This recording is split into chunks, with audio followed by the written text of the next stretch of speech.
Well, I asked, where's the beef? Let's call this for what this is. Oh my God! They are so hopelessly woke. How dare you? That is the intellectual capital of the left today. Give me a break. You are now watching the Daily Roundup.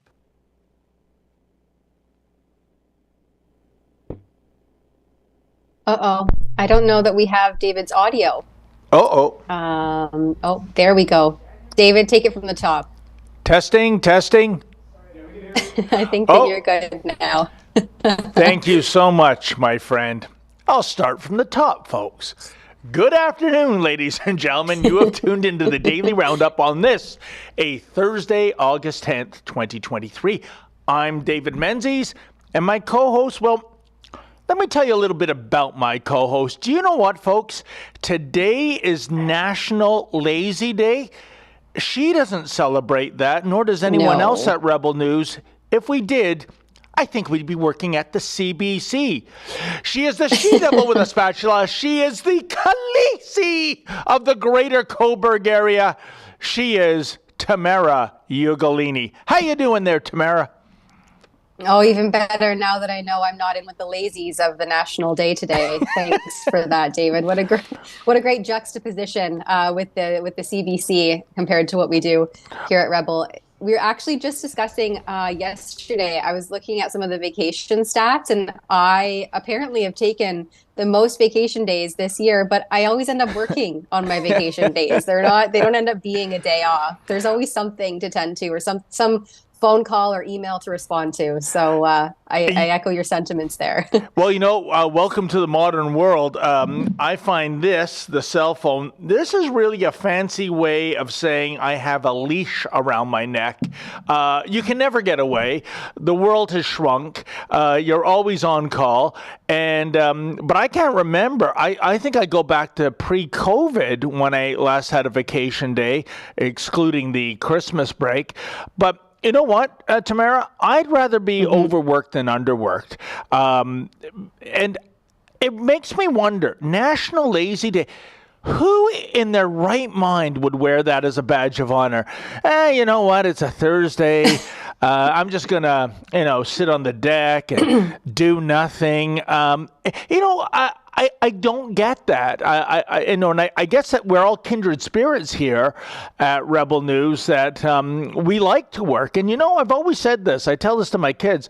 If you can get a job that you love, and oh boy, I love this job, it doesn't even seem like working, does it? When you can say to yourself, wow, I can't believe they're paying me to do this job. Gee, I hope Ezra's not listening right now. But you know what I'm saying? If you get fulfillment and even joy out of your job, as opposed to the alarm clock rings and you go, oh, you got to drag yourself out of your bed to go to work. To me, that's heaven on earth, Tamara Ugolini. Completely agree. There's that saying, if you find a job that you love, you'll never actually work a day in your life. And I didn't ever think that was true until I became a certified rebel. I was always a rebel kind of in my personal life. But when I started working for Rebel News, that's when I thought, wow, it's just, there's always something fresh, keeps you on your toes. It's never the same kind of mundane thing. There's always something new and exciting going on. And I guess that's probably even more prevalent in your life, David. You're a mission specialist and you're out there tracking down the trans cats. So that's always a fun time. Isn't that amazing? Folks, what Tamara's alluding to, last weekend I went to Windsor. There was a man, Cody Detremont, who transitioned into a female, Desiree Anderson, which almost sounds like a burlesque performer to me, Tamara Ugolini. And that was to get into a woman's shelter. Can you imagine that? A biological male violating the ultimate safe space for women. And then the inevitable happened, I think, got charged with sexual assault. I don't know the status. I reached out to the Windsor Police Department. They didn't get back to me. And evidently that was good enough to get him kicked out of the women's shelter. And he's gone from transitioning from male to female to feline. He walks around Windsor. We have several eyewitnesses. It's like speaking to someone that's seen the Sasquatch, you know. He wears these Halloween props, pointy ears and a tail, and he's the trans cat of Windsor. We didn't find him. We were told to go to the Wendy's drive-thru. He lurks behind the menu board and pops out like a jack in the box, begging for money. But that's diversity. Yeah, and for asking impolite questions, yet again, just like the women's shelter, the security at the downtown Windsor Mission called the police. And boy, did they arrive. I think 4 SUVs and a pickup truck, one of which was driving up the one-way street the opposite way. Because, you know, that's a calling all cars situation, Tamara Ugolini, a journalist asking impolite questions. So stay tuned for that report, folks. It's surreal. What an urgent emergency that must have been to disregard the laws of the road just to track down your brazen questioning butt. All right, we are 10 minutes in. So let me just brief everybody on what we're doing here. If you're just tuning in for the first time, surprise and welcome to Rebels Chats on Trans Cattery. I guess that's a thing these days under the umbrella of diversity, inclusivity, and tolerance. And equity. We can't forget the E in there. So if you're joining us on certain platforms, we are streaming on YouTube, Rumble, Odyssey, and Getter. Because we've been completely demonetized for, I would say, speaking truth to power and asking those kinds of impolite questions and also sharing alternative points of view. We've been completely demonetized from YouTube. We truly, I'm surprised a lot of the time that we're still on that platform, given their rigmarole and ever evolving and changing community standards. I think they update them approximately once a month. So depending on whether or not you're in alignment with whatever they deem to be correct think and correct speech, then you could be deplatformed completely. I hope I'm not completely frozen. It looks like I may be ongoing rural internet connection, but I'll keep going here unless someone tells me otherwise. So if you're joining us on Rumble, that's kind of the free speech platform, it seems, these days. And you can send us a hyper chat, or I actually think it's called a super chat there. And it's a fun way for our audience to engage with David and I, or whoever the Rebel host of the day is. But today you get David and myself. And send us a small monetary donation, keep our journalism afloat, and we will provide commentary, or perhaps you can give us a tip or a trick. So it's a fun way to get our audience involved in the happenings of the live stream. But we do have a jam-packed day here. And I guess first and foremost, we're going to share this viewer discretion advised, really, if you're a parent like I am, of this video of an autistic teenager being dragged out of her house by British police. And her crime was telling the police officer, allegedly, I think this was shared originally by her mother, was telling the police officer that she looked like her lesbian grandmother. Let's have a look.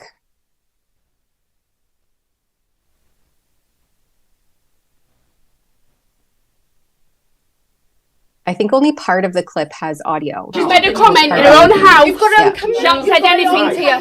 Don't matter. She never got matter. She's getting arrested. She's getting arrested. Why are you doing? Unit's coming. Don't worry. She hasn't done anything. I think that's the lesbian grandmother. She's look-alike. I'm telling you, I've got Unit's coming. She's going to be arrested tonight. I'm waiting till the police officer's coming. I'm like, if I get put in. That's why we got her on the first place. Fucking bitch, what me if I get put in. Calm down. She's autistic. Can you stop staring at her, please? She's got autism. Can you just stand there? She's in a cupboard. She can't go anywhere. She can't go anywhere. Stand there, dear. They're going to remove her for what? Because you're bothered. Then she said the word lesbian. Her nana is a lesbian. She's married to a woman. She's not homophobic. Look what you're clenching your fist. Go away from my teenage daughter. What is up with you? Right. There is something wrong with you, mate. She didn't aim it at the police officer. It's not homophobic remarks at my colleague. It's not a homophobic remark. She said, I think she's a lesbian like Nana. She called. If you want to bully people, you'll just get one of them badges there. That's what you do. Yeah, exactly. Caitlin. Where'd it go? Where's this? Does it go to right under there? She's autistic. She don't like people touching her. She will have a meltdown. She won't come out. She's got autism. I'm You Lisa. talk to her so she can come out. Because we're trying not to do this, aren't we? We've been trying for a long time. But she hasn't done nothing wrong. That officer out there has assaulted me for no reason. She's got autism. She's autistic, man. The issue is, if an officer decides to arrest her... She wasn't arrested. They brought her up. She's under arrest. No, but she was going upstairs and she made a comment to me and that officer ran in my house and assaulted me and tried to get to my daughter for now. If you want to make a complaint about any of it, that's fine. I am going to. That will have been on. I am going to. Yeah, because it is on and she has. She's now under arrest. She was full of rage and she ran in the house and she barged me into this corner. Yeah, I think the audio cuts out again and they just show this poor teenager being escorted out of the house and detained. So much to unpack there. But first of all, I want to address... Oh, and she also, look, they're saying here that she has scoliosis and a twisted spine, so the way that they were handling her was likely to cause her a lot of pain, in addition to having autism and being obviously under duress. But Tamara Ugolini, I'm struggling here to determine what the crime is. It says in the copy that she referred to a police officer that she looked like her lesbian nana. Now, I remember once upon a time, like I'm going back to high school days, 1970s, you would use the word gay as a disparaging term, like, oh, that's so gay, meaning, it had nothing to do with a man having a intimate moment with another man, but it was just that, that's bad, that's square, that's uncool. But I would argue in 2023, Tamara Ugolini, saying you look like my lesbian nana, that's like a badge of honor. Aren't we supposed to be embracing the spirit unicorn community? Isn't being referred to in a positive way as a lesbian a good thing? That's what's I think with Pride Day, Pride Week, Pride Month, Pride Season, probably next year, Pride Year. Isn't that what we're being shoved down our throats? That gay is good, and if it's good, it's gay. So I don't see the problem. I mean, if her nana is a lesbian, and so be it, and she just uses the word lesbian, it's just as a descriptor of her nana. It's not as a disparaging term. Am I interpreting this correctly, Tamara Ugolini? Because at the end of the day, I don't know where the crime is. Mm-hmm. Well, likewise, and I don't think there is actually a crime, but regardless, there's nothing stood in the place of this obviously triggered police officer who I would say probably is some form of identifying LGBTQIA 7+, whatever it is these days, QQAA community, because this is a clear instance of the police being on a power trip based on their own inability to manage their emotions. Like someone making a comment, and we don't know all of the details. Obviously, this is just the one side of the story. I mean, the video pretty much speaks for itself, that this child didn't look like they were putting anybody at risk, huddled up in a closet in her home with her parents very much there and aware of the situation. But the West Yorkshire Police did put out a statement just today on this incident. And it says that this was a 16-year-old girl who was reportedly intoxicated and putting herself at risk in Leeds city centre. They drove the teenager to her home so she could be appropriately looked after. And I guess upon returning to the address, comments were made which resulted in the girl being arrested on suspicion of a homophobic public order offense. The nature of the comment, yeah. But Tamara Ugolini, how is that homophobic if she has a lesbian nana and she just says, you look like my lesbian nana, especially in the context of our young millennium? I don't see the homophobic element to this here. But there's other things at play here. First, it's the overkill. What was that? Maybe half a dozen police officers to arrest a 15-year-old girl? And secondly, this is one of the most brutal policing examples I've seen in many a moon, Tamara Ugolini. Why didn't they, once they learned about her autism, couldn't this have been hashed out with verbal dialogue, at worst a verbal warning? Couldn't they have gone to that precious offended female police officer who may or may not be lesbian? It's so confusing, this story. And say, listen, this young lady, she's suffering from autism. She probably didn't realize that she was saying something offensive to you. So we've told her, please don't use that language again with this officer. And can we call it a day? No, they're going to haul her off to jail. And finally, that's an interesting allegation that she was inebriated. Is this proven, Tamara Ugolini? I mean, or did they think that her autism was her being drunk?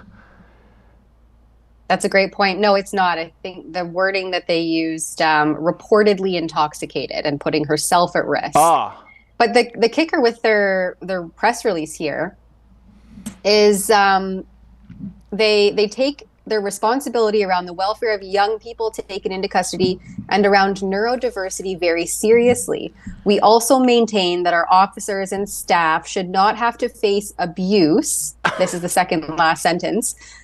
Should not have to face abuse while working to keep our communities safe. And, they note in here as well that there was body cam footage and so on and so forth. They want people to avoid reaching any conclusions, but they're fully reviewing the circumstances of the incident, apparently. And it's just more in line with this, the fact that, a comment like, you look like my lesbian grandmother or my lesbian nana is somehow spun into putting people at risk of being unsafe and hateful.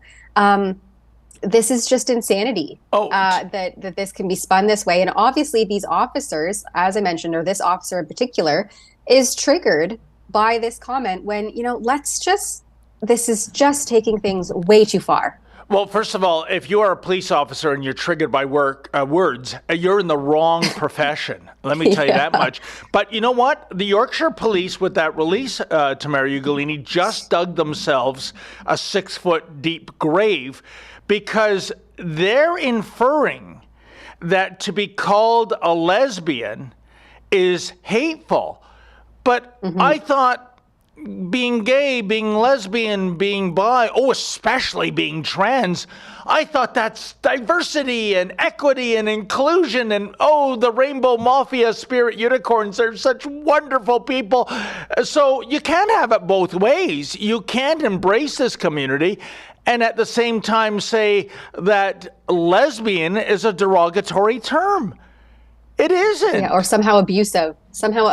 This is words are now abuse, apparently. Yeah, because to an officer Ugolini, dropping off a 16-year-old. Yeah, if she had said, you know what, you remind me of my heterosexual nana, would there be a hue and an outcry? Maybe. I think we're supposed to use cisgender, which I never use. It sounds too much like sissy. But, this is an invented offense, and it looks like the Yorkshire Police are trying to cover up their egregious and outrageous behavior by suggesting that she was drunk. And good luck. I wonder if they gave her a breathalyzer, because that's a hell of an allegation. And good luck, proving that in court. This is just absolutely despicable. I got to tell you, Yorkshire must be the safest place in England, Tamara Ugolini, because if you can send a half dozen cops to arrest a 15-year-old autistic girl for a thought crime, I guess suppose there must be no real crime there. There's no robbery or sexual assault or murder. So maybe we should rethink moving there, Tamara. I'd love to live in a safe place, wouldn't you? Yeah. And more we see that happening across various jurisdictions where police are responding to these nonsensical allegations. And meanwhile, drug use, robberies, crime, stabbings, like we see in Toronto, specifically on public transit, they go on unabated. So this is just the tale of how society is being slowly degraded by the diversity, equity, and inclusion policies, where someone's words can trigger such forceful treatment. Okay, let's go to a quick ad break, and then we'll come back to chat about some of Trudeau's recent happenings. Yes. Or lack thereof. In a world plagued by conformity, where truth is distorted, freedom is a distant memory, and Big Brother is always watching. One man, Winston Smith, looks to break through his bleak existence. Introducing the all-new Rebel Illustrated Classics edition of George Orwell's iconic book, 1984. Now, more than ever, in the age of lockdowns, 15-minute cities, and World Economic Forum globalism, everyone must read 1984. Uncover the hidden depths of this literary classic with our exclusive illustrated edition that brings Orwell's haunting vision to life, reborn with a foreword by Ezra Levant and 30 captivating new illustrations by artist Paul Ravoche. You see that Orwell is not only explaining what might come, but in my opinion, what's already here, even back when he wrote it in 1949, but much more so as we see revealed today, particularly with the last 3 years. Join the rebellion against conformity. Get your hands on the Rebel Illustrated Classics edition of 1984, now available at buy1984.com. No matter what, God will bring us through, and I said, we will not bow down to your gods. For tickets, showtime details, and to see the trailer, please go to SaveTheChristians.com.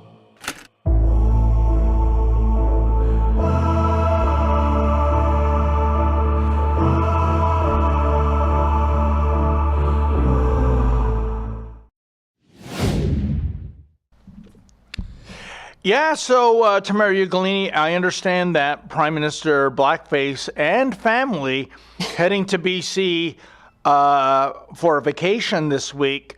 I'm confused. Is the whole family going, or is it separate vacations in BC?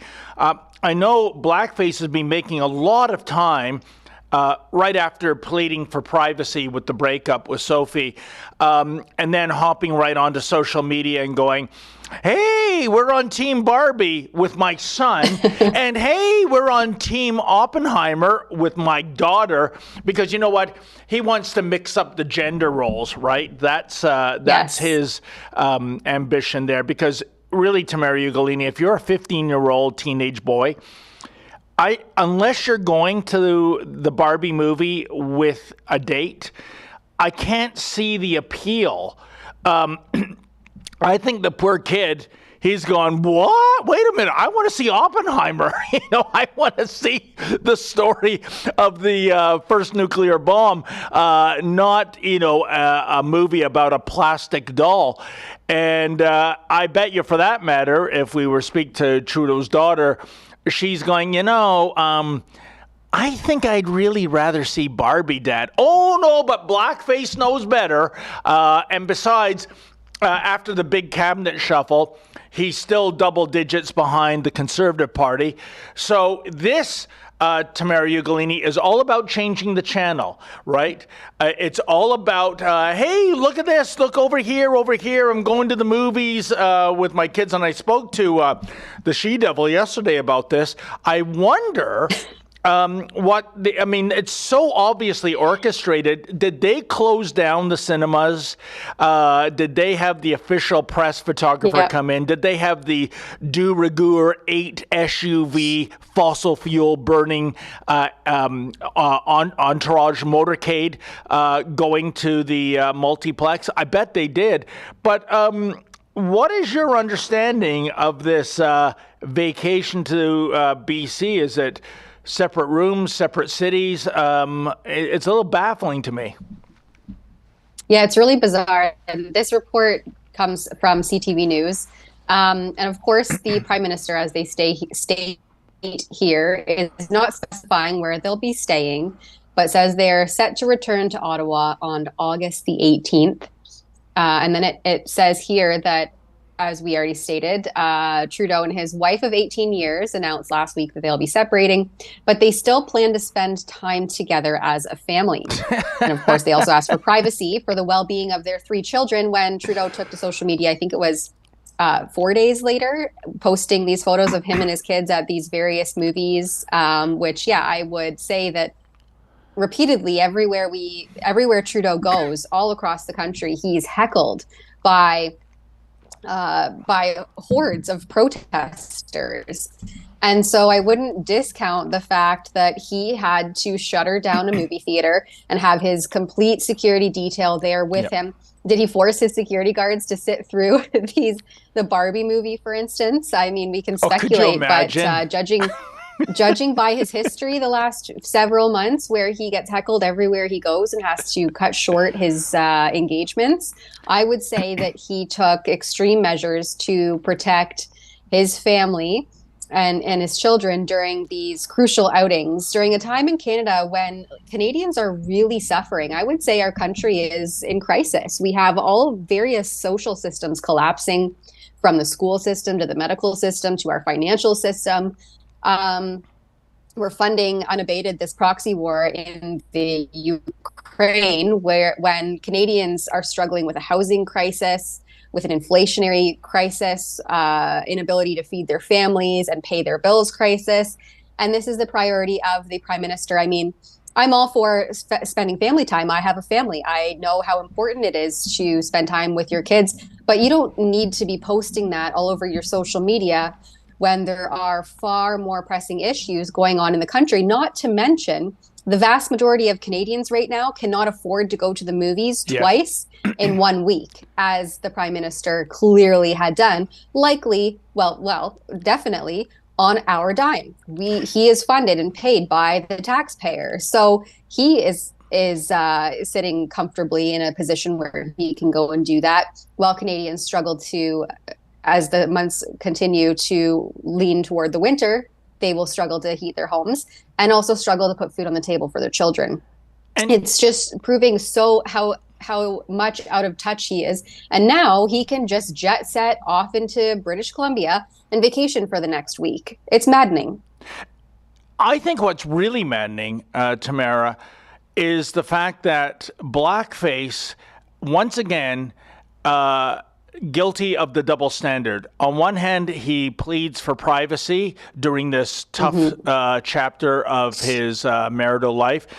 And then before the ink is dry on that press release, you got him using his children as political props to create a distraction of how the big cabinet shuffle didn't work, how Canadians, as you stated, going to the movies, that's kind of like going on vacation. You factor in the ticket prices, a popcorn, a drink. You're probably, for two admissions, let alone a family admission, you're probably around $100, I imagine. And you can't have it both ways, but he seems to revel in that. And I'm getting sick and tired of the trained stenographers in the media, Tamara Ugolini, who are saying, because you did mention also him getting heckled. The last time was at Belleville. That was a spectacular heckling. And you have the trained SEALs denouncing that, including the newest stenographer on Team Trudeau, the disgraceful Brian Lilly of the Toronto Sun, going, shame on you, shame on you. No, Mr. Lilly, how about this? Ask yourself why people are so upset. Ask yourself why they have nothing but bad things to say about blackface.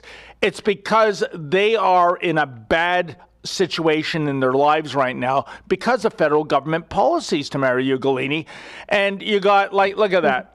kooks only help PM.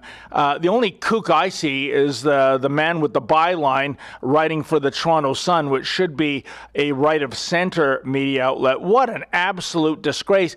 And as far as blackface is concerned, what I would do, Tamara Ugolini, every time I have a whistle stop anywhere and I get abuse hurled at me, I would probably retreat and go, you know what?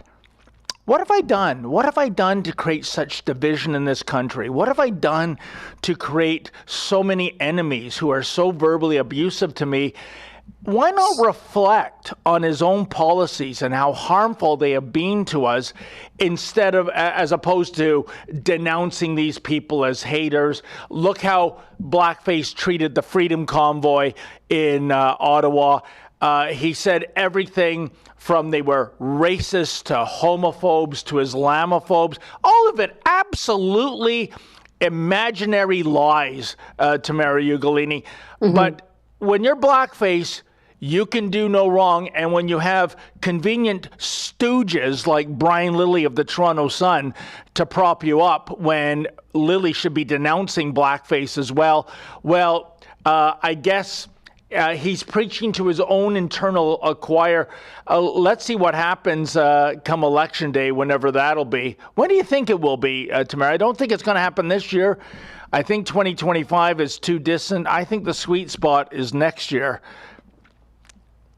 Yeah, I wonder, I mean, the sooner the better, in my opinion. Oh, yeah. But I don't think that Trudeau and his unofficial coalition leader in the NDP, Jagmeet Singh, are ready to let go of their stranglehold of the Canadian parliamentary system anytime soon, which is very unfortunate for the Canadians suffering the fallout of their devastating policies and governance.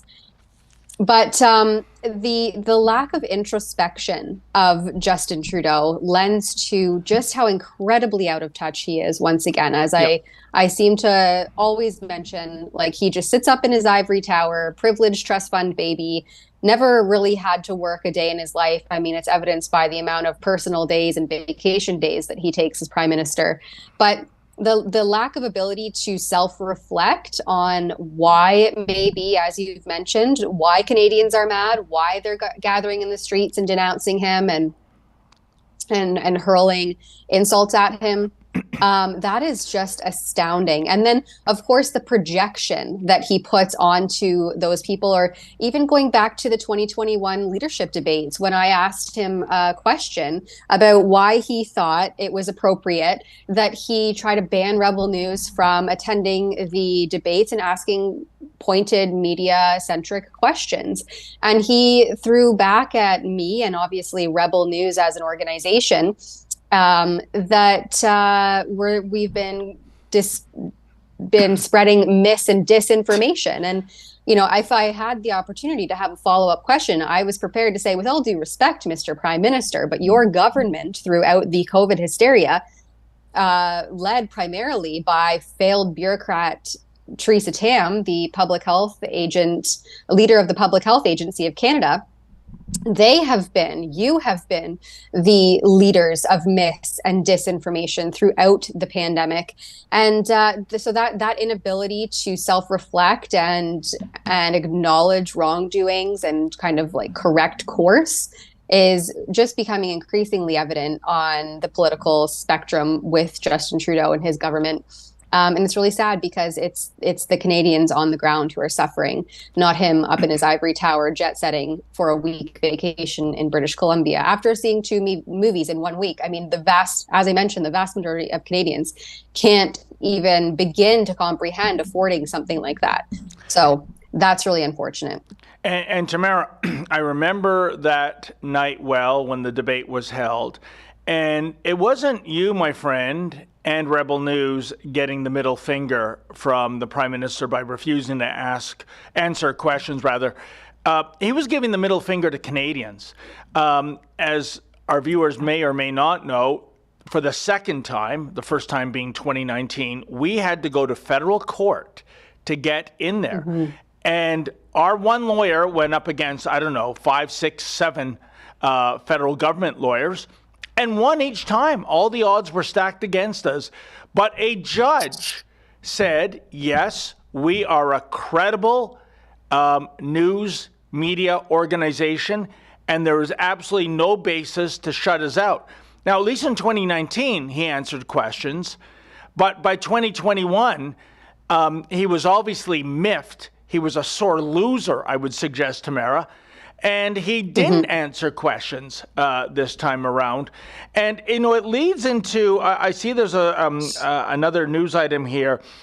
Trudeau's new House leader wants question period to become an hour Canadians watching can be proud of. Well, that's not going to happen, because I can tell you whenever I watch question period, and I think Pierre Poilievre has been doing a great job asking really pointed questions, but that's the thing. He doesn't have them answered, Tamara Ugolini.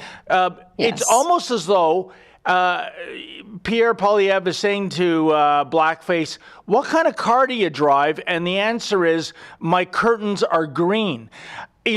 They never directly answer the question. How can we be proud of an hour? We can't even be proud of 5 minutes when these scoundrels are too scared to give a direct answer to a direct question. Yeah, 100%. And this is coming out of CTV News, and this is the new appointed House leader, Karina Gould, who she told CTV in this interview that, and I think it's about 3/4 of the way down, that she has already been preparing ministers in their responses behind the scenes. And so it kind of just made sense that she would transition or be shuffled into this position during that mega cabinet reconfiguration on July 26th. I'm just trying to find her exact quote here. It says, sorry, just give me one moment. She was already playing this role, essentially.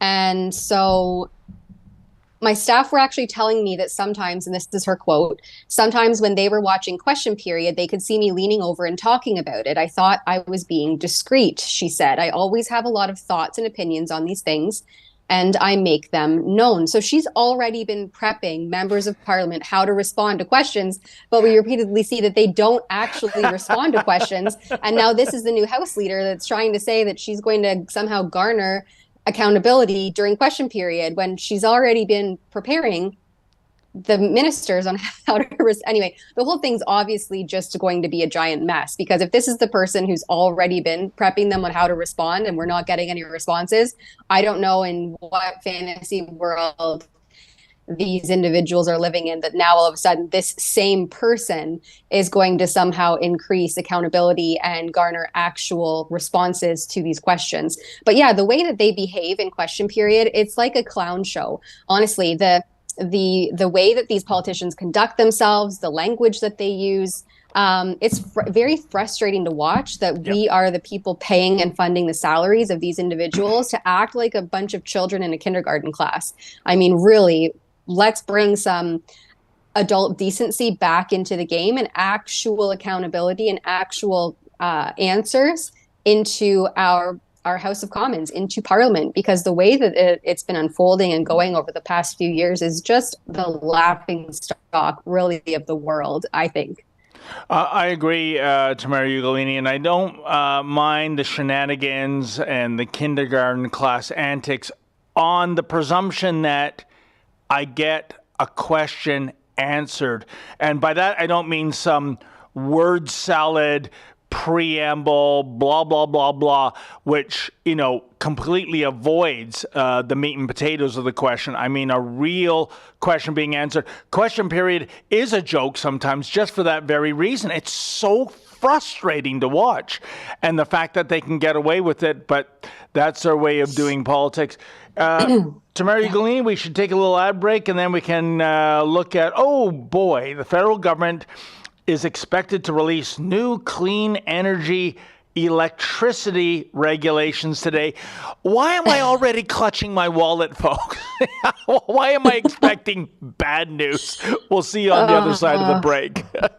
How in the world could such a small group of people with limited resources change world history? But in fact, that's happening, and it's the power of the truth. The truth is like kryptonite. Healthcare isn't in some sense working very well. Foster Colson is thinking about this. He's got a new company, an online healthcare platform called the Wellness Company. Telehealth company called the Wellness Company. The Wellness Company. The most popular product is the detoxification supplement that features nattokinase. Nattokinase is the only enzyme that we're aware of right now that dissolves the spike protein. Spike protein is loaded in the body with the COVID-19 infection and definitely with the vaccines. We've been completely accurate on the spread of the virus, early treatment, on the deficiencies in hospital care, and now the deaths that are occurring after vaccination. This is a human outrage, and it's occurring at the end of a hypodermic needle. Isn't it interesting? Natural substances combating this man-made disaster.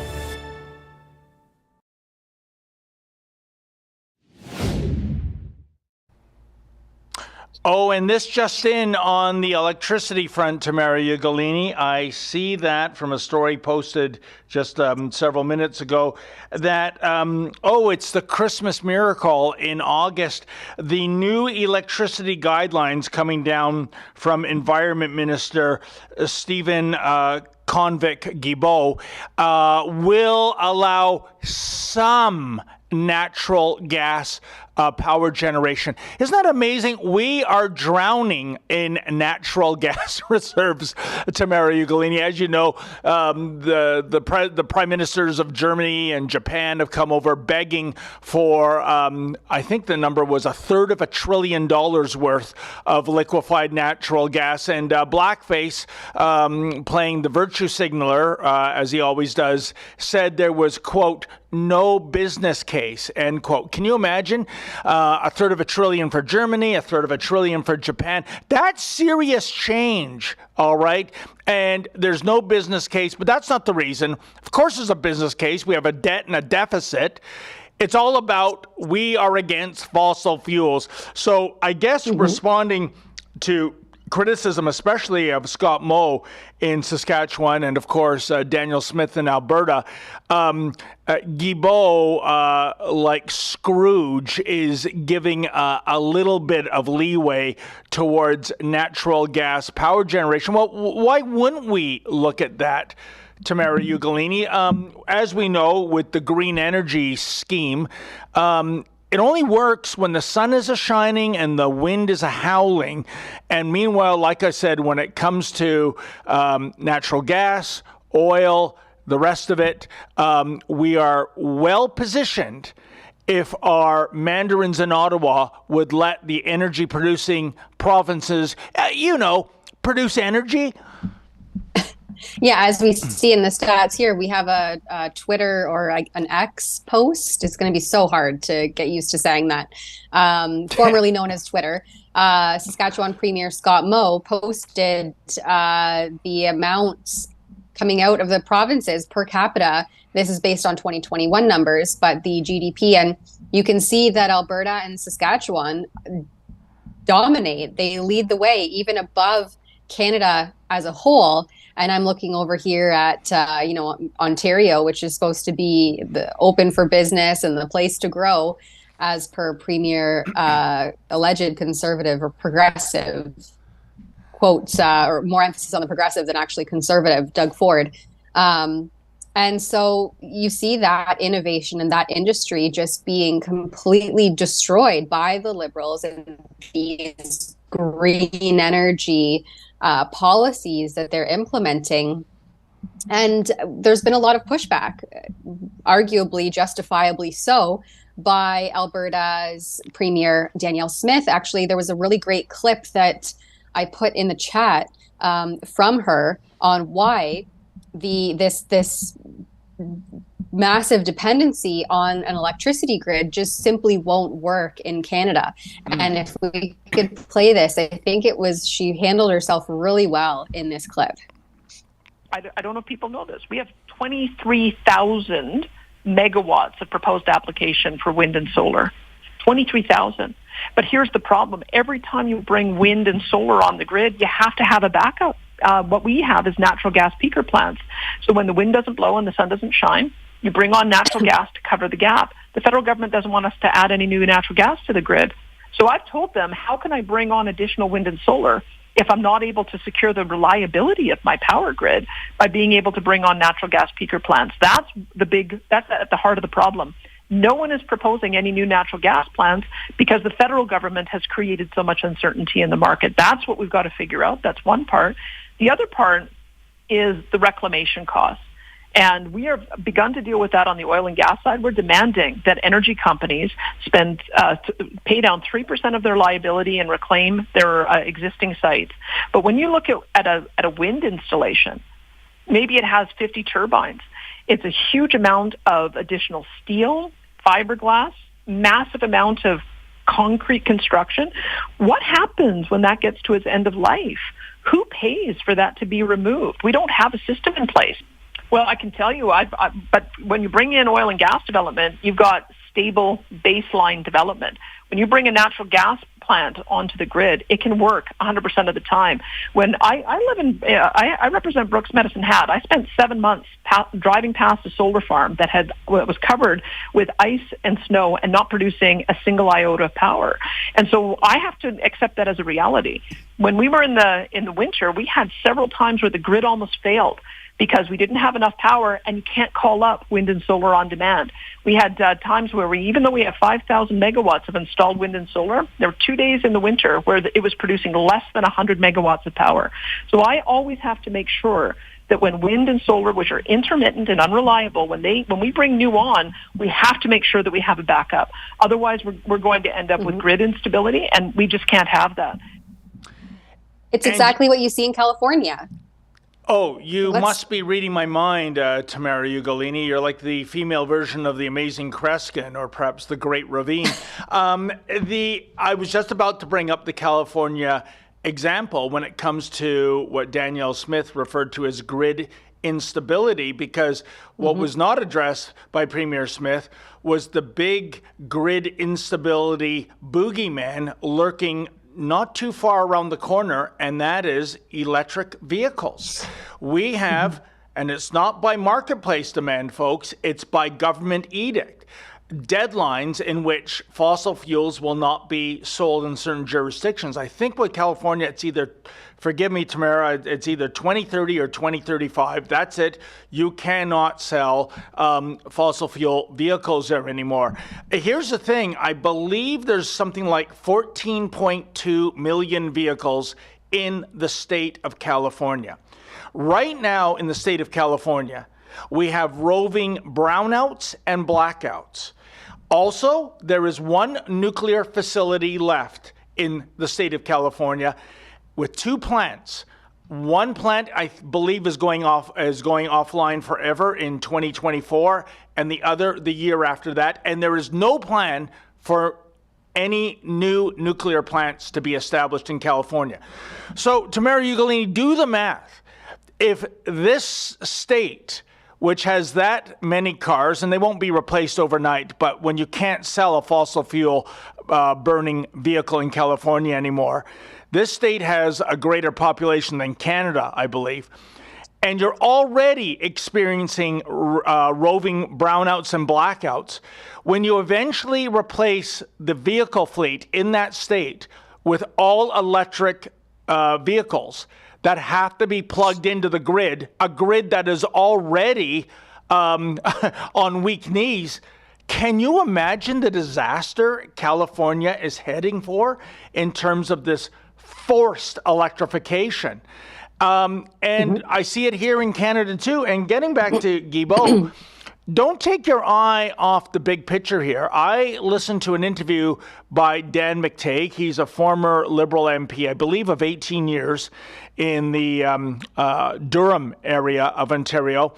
And don't hold that against him, folks. Dan McTeague is a classical Liberal, i.e. he'd be a conservative today, okay?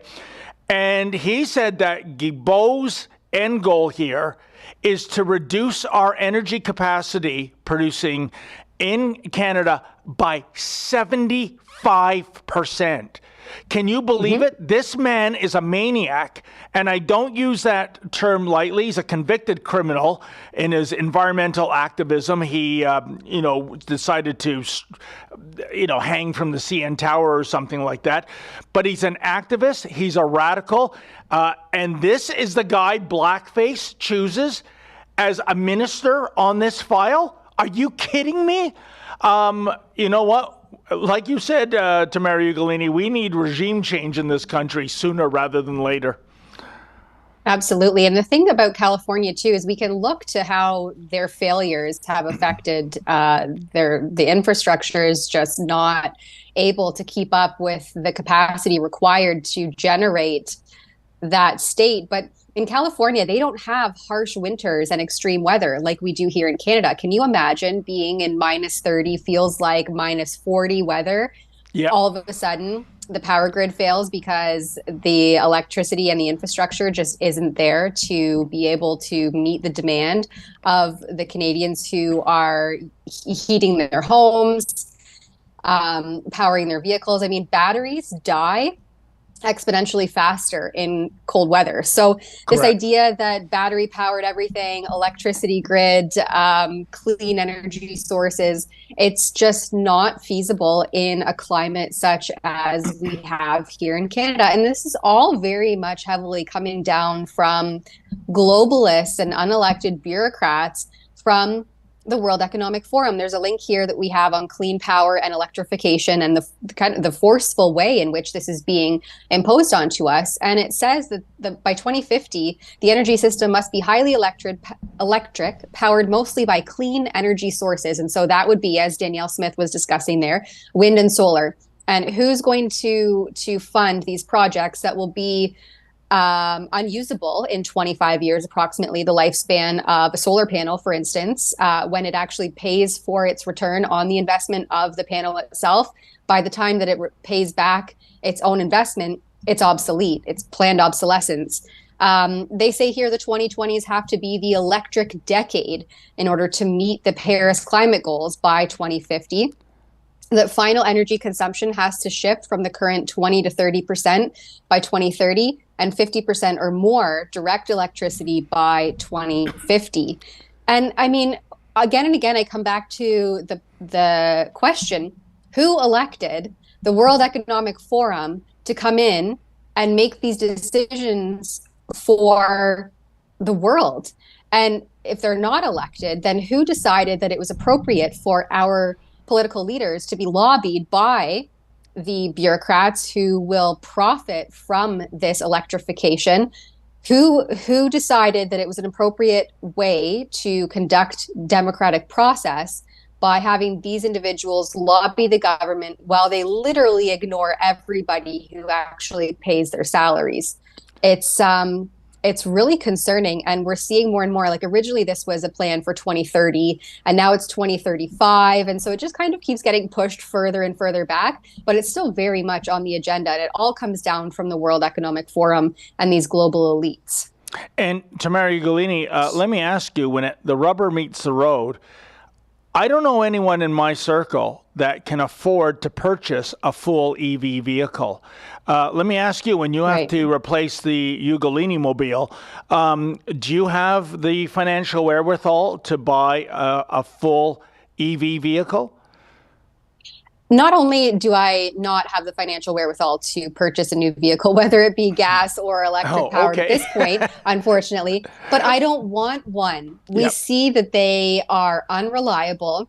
How about the fact that they spontaneously combust, right? This is a real risk here. And who wants to be worried about stopping every X amount of kilometers to charge your car for 30 plus minutes? This is just not feasible. It's unreasonable and it's unrealistic. And I don't see that changing anytime soon, because there's a reason why we use fossil fuels, and that's because they're reliable, dependable, and efficient. The electricity grid is not. No, you're right. It is unrealistic. And I'll give you an example. Ford recently came out with the Ford F-150 Lightning pickup truck. Once upon a time in the 90s, Lightning was that was the sub name they used for the F-150 for their hot rod, piss and vinegar, fossil fuel burning pickup truck. Now it's relegated to the fully electrified one. And I remember reading in Car and Driver, I'm going by memory, the list price for the Ford F-150 electric pickup truck was $69,000 US. Hold on. Plus dealer markup of $71,000 US because they're so rarefied right now. I've never seen in my life, I stand to be corrected, I've never seen dealer markup exceed the base price of a vehicle. But at the end of the day, Tamara Ugolini, what that means is you can buy one F-150 Lightning all-electric pickup, or you can buy two fully decked out F-150 King Ranch pickups. Also consider this, I was speaking to somebody in the industry about this. If you're booting around with that electric pickup as a soccer mom, or just you're getting groceries or what have you, that's one thing. But what if you're pulling a trailer? What if you're pulling a boat? And what if you're going into cottage country? Do you know what that does to the range, folks? It decimates it. Oh, and by the way, when you get out to the great outdoors, because, that's how these car companies always sell pickups and SUVs. You're driving off the beaten path. You're going into nature. Guess what? There's no pump to plug in your electric vehicle. You have just taken ownership of the priciest paperweight on earth. So, yeah, major range anxiety. For all those reasons, Tamara Ugolini, maybe one day, I kind of liken it back to, in the late 70s, a VCR was about $2,000 in 70s dollars, which was probably equivalent to about $8,000 or $9,000 today. And by the time VCRs were being discontinued, I remember my local Loblaw selling one for $29 in that, 2010 money.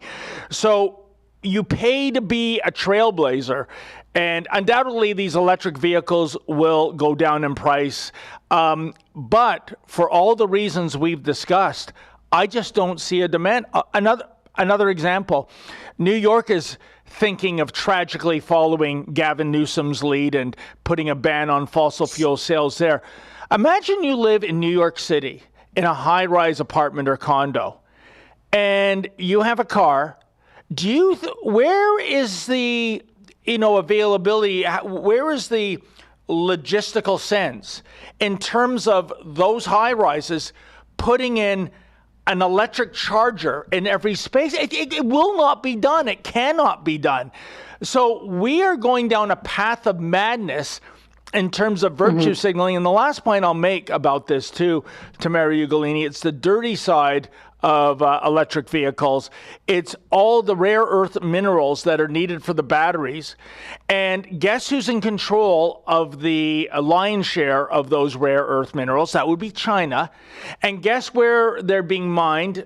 Impoverished African countries like the Congo, where child labor is being used to do this very dirty, dangerous job.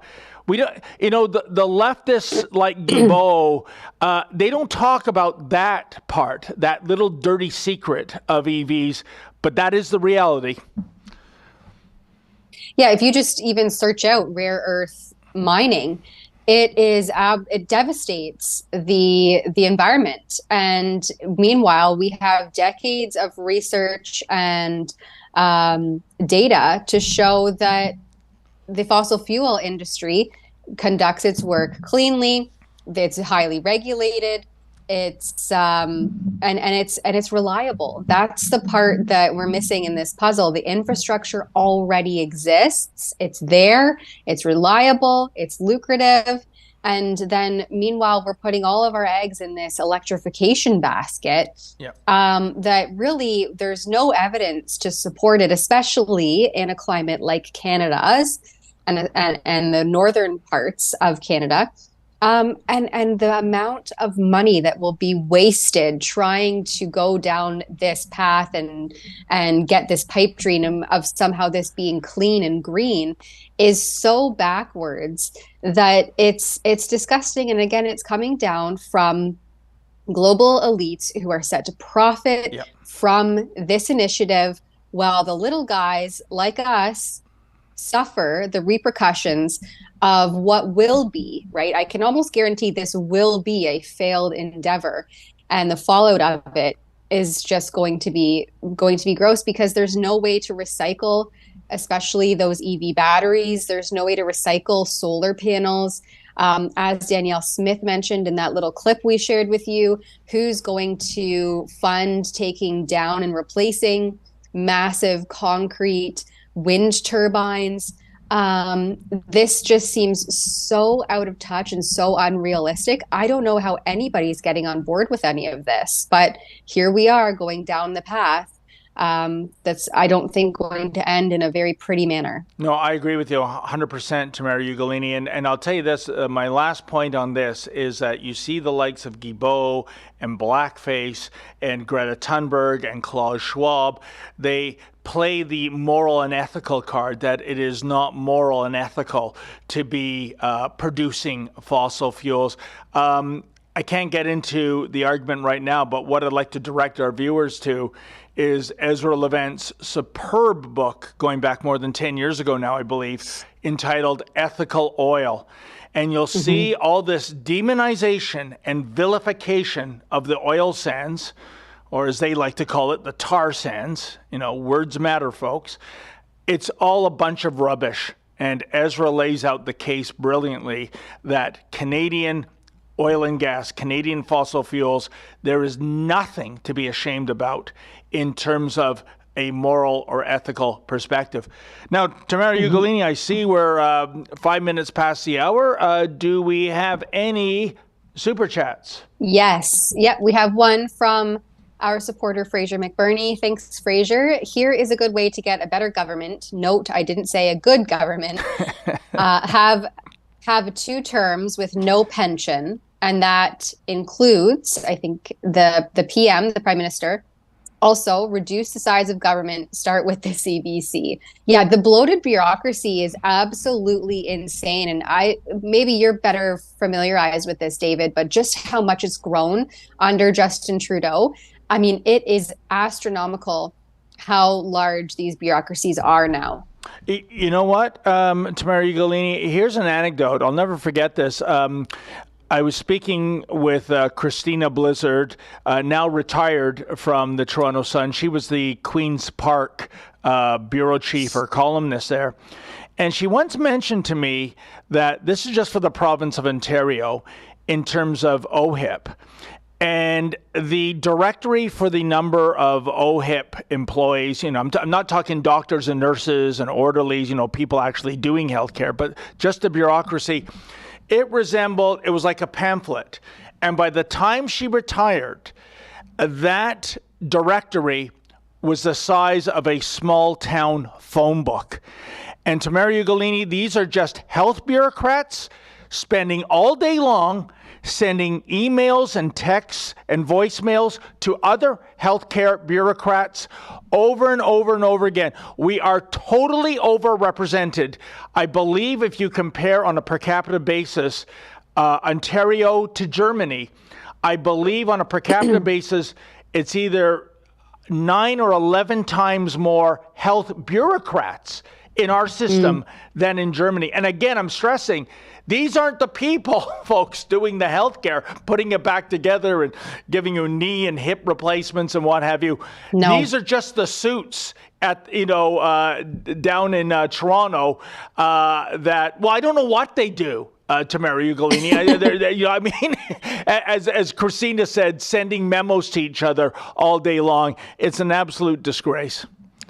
It is, yeah. And we have a recent post here from the Canadian Taxpayers Federation, who are great at trying to hold the bureaucracy to account. It's not only that the bureaucracy has become so bloated, but the amount of bureaucrats netting over $100,000 a year has spiked up. They say here in this one particular article, Since 2015, the number of federal bureaucrats making $100,000 and up has spiked 136%.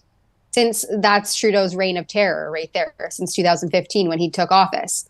136% increase in bureaucrats making $100,000 and up. And yet the health bureaucrats, sometimes when I'm doing my reports, I always like to check the Ontario Sunshine List, or sometimes other provinces call it something different. But I always like to see if I can track down their salary, and especially for like the school board bureaucrats as well, just to see how much money they're making a year for their crucial engagements of basically crumbling our systems. I like you, I don't really know what they do.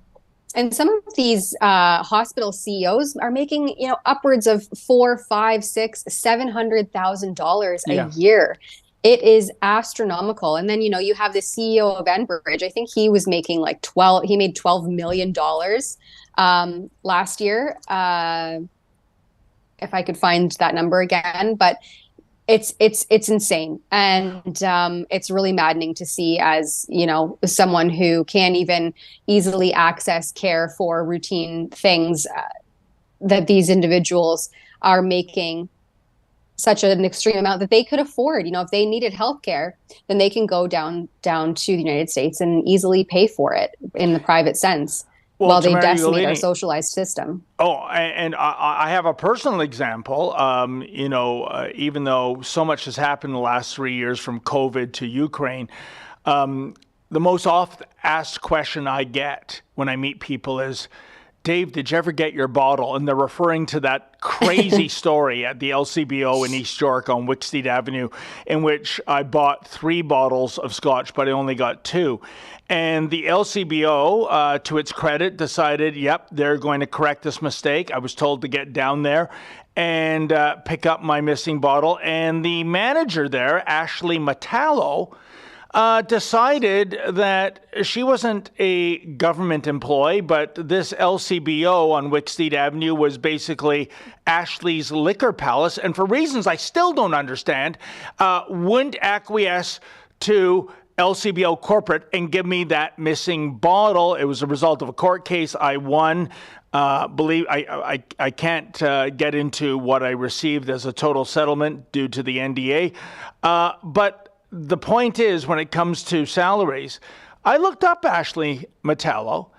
This is an incompetent liquor store clerk. This is a lying liar. And Tamara Ugolini, she gets compensated $118,000 plus gold-plated benefit package for being an incompetent liquor clerk. This is you and I and our viewers paying for this. This is outrageous. And this is why one of the worst mistakes of the Mike Harris government, when he advertised the common sense revolution, as you know, one of the planks was to privatize the LCBO. What a missed opportunity, because there's too many Ashley Metallos, incompetent, lying liquor clerks, sucking off the government teat. And in order to get justice, you literally have to go to court. Unbelievable. Mm-hmm. Which then just costs more and more money and your time. And many people just don't have the fortitude to see that process through. So good on you, David. Well, thank you. But you raised a very good point, and I apologize to the people of Ontario. I am positive that the LCBO paid more in legal fees for their fancy Bay Street lawyer to come down and argue the case, in a failing move, I might add, than what the final award was. And again, I apologize, because it's not Ashley Metallo paying out of her pocket, even though this fiasco was of her own doing. It's you and I and all our viewers. Despicable. Yeah. Just before we wrap things up, I want to give a special shout out to Jack Gmail, who just today became a monthly supporter. So thank you very much, Jack Gmail, for your continued support for Rebel News. Really appreciate it. That is all right. fantastic. And I think that's it. That's it for our super chats and otherwise. So I guess until tomorrow, David, we'll say our sayonaras. That's right. I believe the Alberta team takes over on Friday, and somebody has to, because I think I'm at the journalism conference that we're putting on, so I wouldn't be available anyways. So, Tamara Ugolini, thank you so much for joining me today. It's been so long. I was out on the field doing so many assignments, but you are the peaches to my herb. Reunited, and it feels so good. It feels I so look good. Forward, there you go. I look forward to next Tuesday.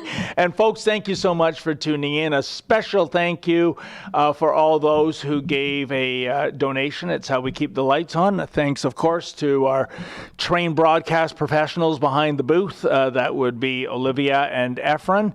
So for me, until Monday, as always, stay safe and stay sane. Ontario is experiencing unprecedented growth. Last year alone, Ontario grew by more than 500,000 people. Put that into perspective, the federal government brought in 1.1 million people into our country. 600,000 people landed everywhere else. But folks, guess what? Eventually, they're going to end up in Ontario. That's more newcomers than both Texas and Florida, the fastest growing states in America. We are now the fastest growing region, bar none, in North America.